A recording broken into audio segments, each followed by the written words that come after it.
Ciao devs! How many times has it happened to you that you die an infinite number of times in a single point in the game, and then comes that incredible frustration, where it feels like either you make it or you make it?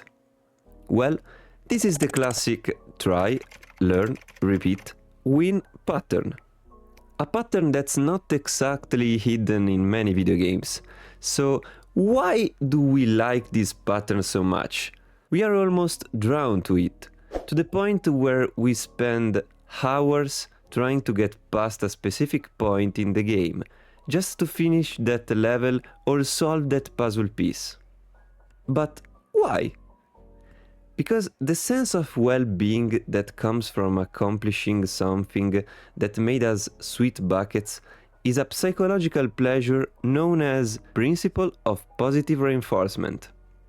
Many games use this technique to keep us engaged in a cycle of gameplay that's challenging but also rewarding once we completed the goal.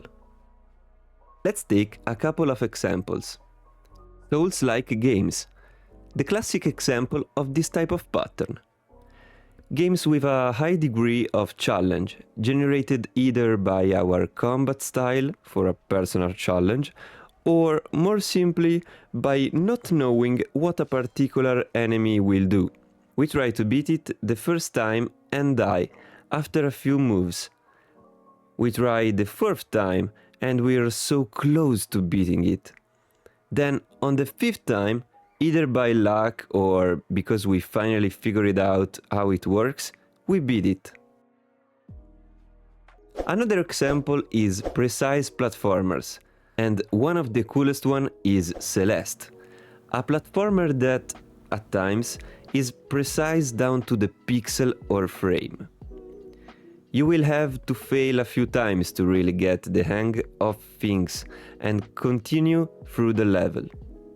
You will often miss a jump and learn where exactly to jump, so you can try again and finally make that damn jump. This is just a couple of examples.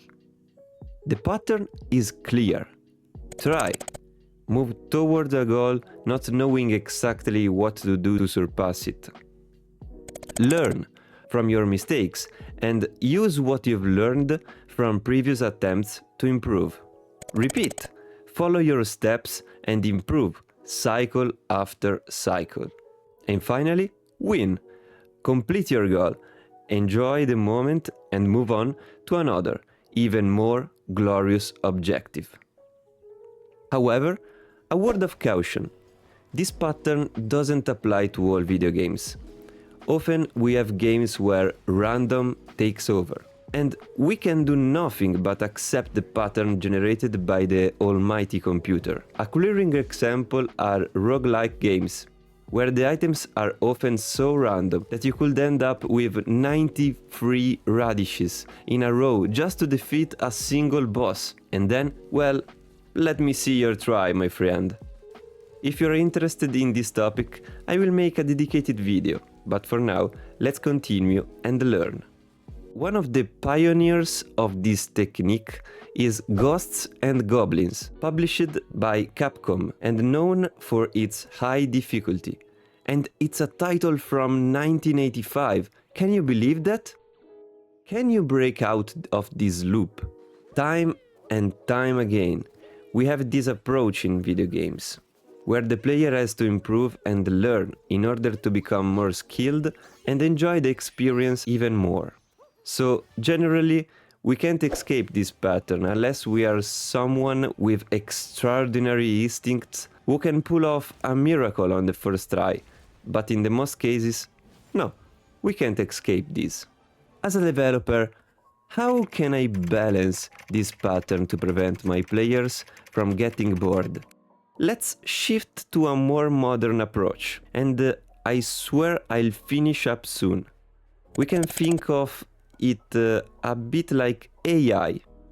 The more iteration we have with different difficulty levels, the higher the probability of creating something that's just hard enough to not be extremely stressful and challenging enough to be rewarding once you reach the result. There's no magical formula to optimize or balance a level or part of your game for a single player. However, what you can do is try to balance for a broad audience and, through iterations, figure it out if it's truly too difficult or incredibly easy to defeat a boss with 2 hits of a cleaver. But that comes down to your skills. Remember, no one has the ultimate rule, and you will find players who will finish the game while throwing their mouse off the balcony, but that's part of the balancing journey. To conclude, try, learn, repeat, win scheme is a pattern we can apply to many situations, from video games to sports to school, etc. The key is to make the most out of the second phase, so you don't end up repeating things too many times. Hope you enjoyed this video. Subscribe to create a community that wants to create cool stuff for the video games world. And for now, see you in the next video. Ciao!